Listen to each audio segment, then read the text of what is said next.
जय हिंद दोस्तों, कैसे हैं आप सब लोग। आज जो मैं क्राइम की स्टोरी, क्राइम की कहानी आपको सुना रहा हूं, तो इसमें आप ये हिसाब और अपने जहन से ये सोच कर बताना कि एक इंसान को जब इश्क होता है, प्यार होता है, मोहब्बत होती है लड़के लड़की को, वो शादी कर लेते हैं। शादी करने के बाद सही तरीके से ज़िंदगी गुजारते हैं। उसके बाद उनके 4 बच्चे हो जाते हैं और लव मैरिज थी ये, जबकि घर के 1 आध 2 लोग राजी भी नहीं थे, लेकिन फिर भी दोनों ने अपनी मर्जी से शादी की और 9 साल ज़िंदगी के एक बेहतरीन अच्छे तरीके से गुजारे। 4 बच्चे भी हो गए, 2 लड़के और 2 लड़की। उसके बाद भी फिर उनमें से किसी एक को इश्क हो जाता है और फिर वो इस हद तक चला जाता है कि उनमें से एक की जान चली जाती है। ये कैसा इश्क है, कैसी मोहब्बत है कि एक इनोसेंट की फिर एक जान चली गई। तो सुनिए आप पूरी कहानी, क्राइम कहानी ये विस्तार से। मेरी रिक्वेस्ट है आपसे कि आप मेरे चैनल पर अगर नए हैं तो प्लीज़ मेरे चैनल को सब्सक्राइब कर लें और अपनी राय कमेंट्स बॉक्स में ज़रूर दें इस वीडियो को देखने के बाद, और इस वीडियो को शेयर करें, ज़्यादा से ज़्यादा लोगों तक पहुंचाएं ताकि लोग जागरूक रहें कि आजकल जो क्राइम हो रहे हैं, क्रिमिनल जो सोचते हैं कि हम ये करके बच जाएंगे। जो इंसान ये चीज़ देखता है तो वो उसका दिमाग एक जागरूक हो जाता है। बाकी किसी के लिए कोई इसमें ऐसा नहीं है कि किसी का ख़ास किसी के लिए कुछ गलत किया गया है, नहीं। ये सिर्फ आप लोगों को जागरूक करने के लिए ये स्टोरी, क्राइम स्टोरी बनाता हूँ और आपको सुनाता हूँ। ये घटना है यूपी के जिला शामली पड़ता है, उसके अंदर एक जगह है कंडला। कंडला में एक व्यक्ति रहता है जिसका नाम है असलम। असलम की उम्र है 35 साल की उम्र है उनकी, और एक बीवी है आसमीना और 4 बच्चे उनके हैं। 2 लड़के हैं और 2 लड़की हैं। शादी हो गई है उनकी, 2016 में उनकी शादी हुई थी।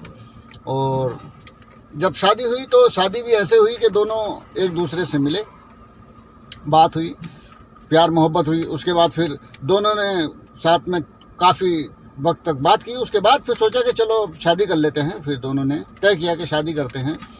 अब शादी करने के लिए जब घर वालों से उन्होंने परमिशन लेने की कोशिश की, कहा, तो जो वो लड़की थी आसमीना, उसका भाई था हारून। हारून जब था, उससे जब पूछा गया, जब पता किया, तब तो उसने मना कर दिया। उसकी मर्जी नहीं थी कि वो आसमीना की शादी असलम से कर देता। किसी वजह से भी उससे मिजाज नहीं मिलते थे या वो उसे पसंद नहीं था। खैर, फिर भी दोनों ने घर वालों का विरोध हल्का बर्दाश्त करके और ख़ुद अपनी मर्जी से शादी की। 2016 में शादी हुई, ज़िंदगी सही चलने लगी, ठीक हुई, और 1 बच्चा हुआ, 2 हुआ, 3 हुआ, 4 हुए। गरज ये 9 साल इनकी शादी को हो गए, 4 बच्चे भी हो गए। फिर आता है ये दोनों चलने लगे। 9 साल की इनका दरमियान हो गया शादी का, चलने लगी, लाइफ ठीक चल रही थी, दोनों हंसी खुशी थे, ठीक थे, सही थे।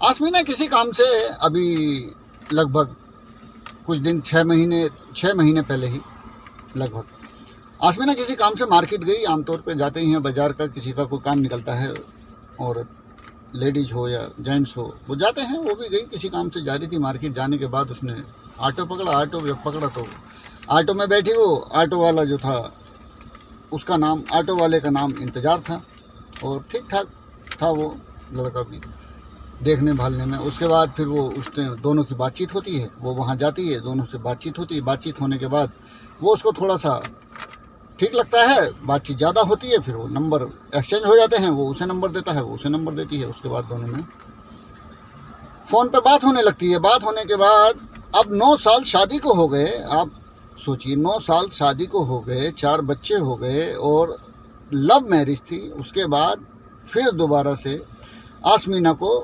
मोहब्बत हो जाती है इंतज़ार से। अब बात होने लगी, बात होते होते फिर दोनों में इश्क मोहब्बत की बातें होने लगी, प्यार हो गया। प्यार होने के बाद फिर दोनों मिलने लगे। काफ़ी बातें होती रहीं, मिलते रहे। लेकिन ये चीज़ ऐसी है कि ये छुपती नहीं है कभी भी। अभी जब आसमीना ज़्यादा बात करती थी तो इसके बिहेवियर में और हर तरीके से इसके अंदर काफ़ी बदलाव आ गए, जो कि असलम ने नोटिस में लिए।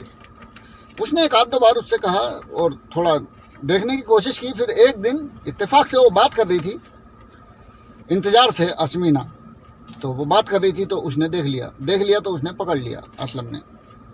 काफ़ी ज़हीन लड़का था, समझदार था वो। उसके बाद उसने उसको प्यार से समझाया, देखो आसमीना, हमारे 4 बच्चे हैं, एक शादीशुदा लाइफ है हमारी, और ये जो आप हरकत कर रही हो ये बहुत गिरी और नीच हरकत है, आप इस हरकत से बाज आ जाओ, ये अच्छा नहीं है। और वो क्या एक ऑटो ड्राइवर है, और कौन है क्या है, कोई ना हमारा रिलेटिव है। अगर आप इस चीज़ को भी कहती हो तो ना रिश्तेदार है ना किस लिहाज से आप बात कर रही हो। समझाया काफ़ी उसने उसको। उसके बाद फिर उसने जब वो उस पर नज़र रख रहा था तो उस लड़के का भी पता चली गया था हारून को, वो उसको असलम को, उसका इंतज़ार का। फिर असलम इंतज़ार के पास भी जाता है। इंतज़ार के पास जाके उसने कहा देखो भाई, हमारी एक अपनी ज़िंदगी है, अब शादीशुदा लाइफ है हमारी, एक अच्छी ज़िंदगी हम गुजार रहे हैं हस्बैंड वाइफ, और आपकी भी एक अपनी ज़िंदगी है। आप अपनी ज़िंदगी गुजारो और हमें अपनी ज़िंदगी हमें जीने दो।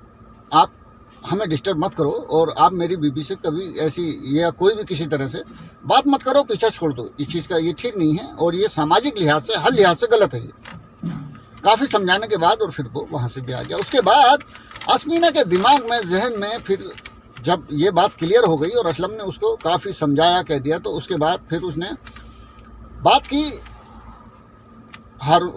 इंतज़ार से, जो उसका प्रेमी था। बात करने के बाद फिर उसने कहा कि भाई ये जो है ऐसे ऐसे असलम ने मुझसे कहा है, अब क्या किया जाए। तब उसने कहा चलो कुछ दिन रुक जाओ और फिर देखते हैं। तब वो कुछ दिन रुकने के बाद फिर वो उससे आगे हिसाब से, अब इसने काफ़ी हिसाब लगाने के बाद ये सोचा आसमीना ने कि ये तो मानेगा नहीं, फिर बाद में भी रोकेगा, तो इससे बेहतर है कि इसका कुछ ना कुछ किया ही जाए। तब ये जाती है अपने भाई हारून के पास, क्योंकि हारून शुरू से ही वो शादी के खिलाफ था असलम से, इस आसमीना की ये गई। अब इस बात पे आप जहन पे गौर करें कि एक इंसान के दिल में एक गलत ख्याल, बहुत निहायत ही गंदा गलत ख्याल आ रहा है, जो सामाजिक लिहाज से और हर लिहाज से गलत है। वो गई अपने भाई के पास, उसने कहा भाई मुझे ना, अब मुझे असलम ठीक नहीं लगता है, और पहले वो मुझसे बहुत बड़ी बातें करता था, मैं ये कर दूंगा, मैं वो कर दूंगा, लेकिन अब वो मुझे ठीक नहीं लगता है, और अब मुझे मोहब्बत हो गई है इंतज़ार से, जो कि एक ऑटो चलाता है, और इतने दिन की बात है, ऐसे बात है। अब मुझे असलम के साथ नहीं रहना है, मुझे उससे पीछे छुड़ाना है। तब हारून ने उससे कहा बोलो क्या करना है, फिर उसे मार दें। तब आसमीना ने कहा कि अगर कोई वो नहीं है रास्ता जो भी है तो वो उसे फिर मार दो। तब उसने कहा ठीक है। अब उसके जहन में तो ये बात आई कि मैं उसको छोड़ दूं, मार दूं, या कुछ भी XYZ, मतलब उसने सोचा, उसके दिमाग पे तो सवार था वो इंतज़ार के इश्क का भूत। लेकिन ये जो भाई था हारून, कम से कम उसे तो इतना, जब वो उसके पास आई थी, वो किस जहनियत का आदमी था कि उसे बजाय उसे समझाने या उसे काउंसल करने के, और फिर उससे और भी आगे जाके उससे कह रहा है कि बताओ क्या करना है, उसे रास्ते से हटा दें, मार दें। दोनों भाई बहन में बात हो गई क्लियर, चलो मार देते हैं उसको, ठीक है। इन्होंने उसको भी मिलाया साथ में, इंतज़ार को भी। अब ये फ़ोन करता है, 2-4 दिन रुक के फ़ोन करता है। ये बात शनिवार की, अभी अगस्त की। अब जब इसको ये फ़ोन करता है, फ़ोन करने के बाद और कहता है असलम भाई आप घर पे आ जाओ और आसमीना को भी ले आना, और शाम को दावत है आपकी, लेकिन बच्चों को मत लेकर आना, हम लोग बड़े ही करेंगे, साथ में दावत करेंगे, आप टाइम से चले जाना खा के। उन्होंने कहा ठीक है। अब शाम को वो आ जाता है असलम, आसमीना को लेके आने के बाद वो इसके घर पे बैठता है, बैठ के और फिर वो उसको कोल्ड ड्रिंक वगैरह देता है, बहनों ही था वो उसका। अब वो जब देता है तो वो लेता है, पीता है, पीने के बाद उसमें बेहोशी की दवा होती है, वो बेहोशी की दवा काम करती है और वो बेहोश हो जाता है। अब आसमीना बुलाती है इंतज़ार को फ़ोन करके। बुलाने के बाद इंतज़ार तो बाहर था, इंतज़ार में था वो इसी बात के कि कब मुझे इशारा करें और मैं आऊँ। तब ये लोग मिलके दोनों लेके जाते हैं उसको ऑटो में डाल के, बेहोश को ही, असलम को, इंतज़ार और हारून दोनों मिलके लेके जाते हैं और सुनसान एरिया में ले जाके उसका गला रेतते हैं, गला रेत के उसकी हत्या कर देते हैं, फिर बोरे में डाल के उसकी लाश को और आगे ले जाके जंगल में डाल देते हैं। अब जब डाल दी, सुबह हुई, ये वापसी आ गए। आने के बाद अपना ये रूटीन की सुबह हुई, या अपने रूटीन की ज़िंदगी पे सब चालू हो गए।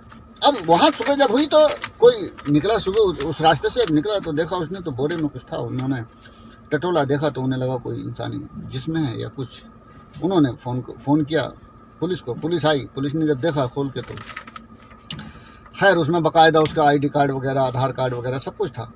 अब उन्होंने फ़ोन किया तो फ़ोन उठाया असलम के डैडी ने, पापा ने।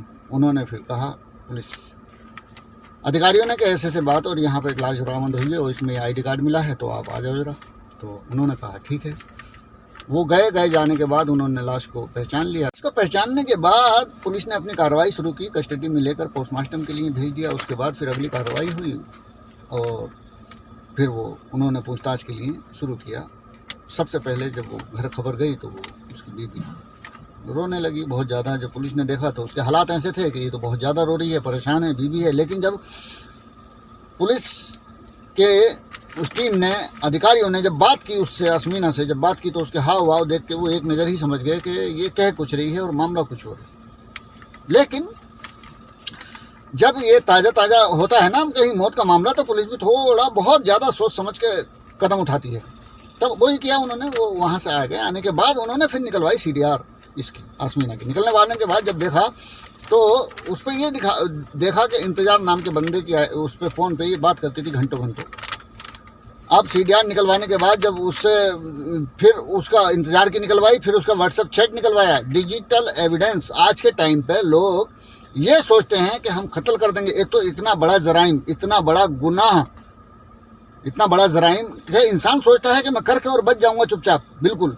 लेकिन ये एक वो कहावत है कि बिल्ली आंखें बंद करके सोचती है कि मतलब रात हो गई है, लेकिन नहीं, वो ये नहीं देखती कि मैंने आंखें बंद कर रखी हैं, बाकी तो उजाला है और दिन निकला हुआ है।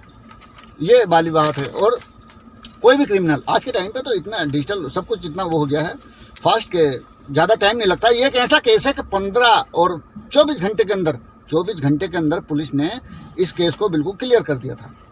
अब जब ये सब निकलवाए, एविडेंस निकलवाने के बाद जब WhatsApp चैट पढ़ने के बाद जब देखा तो इंतजार से उसकी काफ़ी चैट हुआ, काफ़ी बातचीत हुई, पुख्ता सबूत आ गए पुलिस के पास। फिर उन्होंने जाकर उसको सीधा, इतने सबूतों के बाद उसे सीधा अरेस्ट कर लिया। असमीना को अरेस्ट करने के बाद जब उससे कहा, पूछा, तो कुछ देर तो वो जैसे मुजरिम करता है, लेकिन जब उन्होंने पूरे तरीके से पुख्ता सब कुछ बताया कि तुम्हारा इंतजार से ऐसे ये मसला है और इस तरीके से तुम उससे लव चल रहा है तुम्हारा, तब वो क्लियर उसने कहा कि हाँ मैंने ही उसको मारा है और मैं और मेरा भाई और इंतजार, हम तीनों ने मिलकर इस वारदात को अंजाम दिया है। तब उससे पूछा कि तुमने आखिर ऐसा क्यों किया?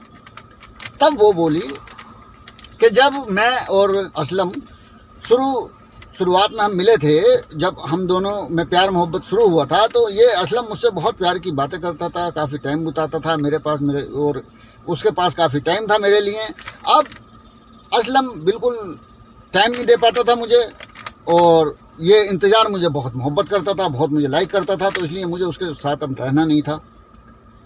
लेकिन ये एक रियल ज़िंदगी नहीं है जो उसने कही थी, क्योंकि एक शादीशुदा इंसान की लाइफ में बहुत कुछ होता है, बच्चे हैं, उनकी परवरिश है, और भी बहुत सी बातें होती हैं कि उसे असलम को बाहर जाना पड़ता था काम के लिए, हर बात किसी भी चीज़ के लिए। जब वो बाहर जाता था वो अकेली रहती थी। और इश्क आशिकी में होता है कि जब लोग आशिकी करते हैं तो दुनिया भर की बातें कि मैं तुझे चांद तारे तोड़ के ला दूंगा, मैं आसमान पर महल बना दूंगा। वो एक होती है आशिकी और ये एक होती है रियल लाइफ जो होती है, तो इसमें काफ़ी फ़र्क होता है। ये बंदे को समझ जाना चाहिए। और अगर उसका नहीं उससे हो रहा था 8-9 साल, 10 साल के बाद भी, 15 साल के बाद भी, अगर उसे लग रहा था कि इंतज़ार के साथ वो ज़्यादा खुश रहेगी, तो सीधे उससे असलम से कह देती कि आप मुझे तलाक दे दो। नहीं देता, कोर्ट के जरिए ले लेती, बहुत से तरीके हैं, लेके अपने इंतज़ार के साथ जाती और अपनी लाइफ गुजारती वो जैसे भी था। लेकिन इंसान ये समझता है कि मैं इससे तलाक लेने की बेहतर उसने सोचा कि मैं इसको मार दूंगी, किसी को पता ही नहीं चलेगा। लेकिन ऐसा नहीं है, किसी की जान ले लेना और बिल्कुल ये सोचना कि किसी को पता नहीं चलेगा, ऐसा नहीं है। खून एक ऐसी चीज़ है कि ये इतना बड़ा क्राइम है, ये तो बचता ही नहीं है, और इंसान लाख चाहे वो नहीं छुप सकता कहीं भी। तो आपकी क्या राय है इस बारे में कमेंट्स बॉक्स में ज़रूर दीजिएगा। और अगर आप मेरे चैनल पे नए हैं तो प्लीज़ सब्सक्राइब ज़रूर कर लीजिएगा मेरे चैनल को। बहुत बहुत शुक्रिया आपका। फिर मिलते हैं नेक्स्ट वीडियो में।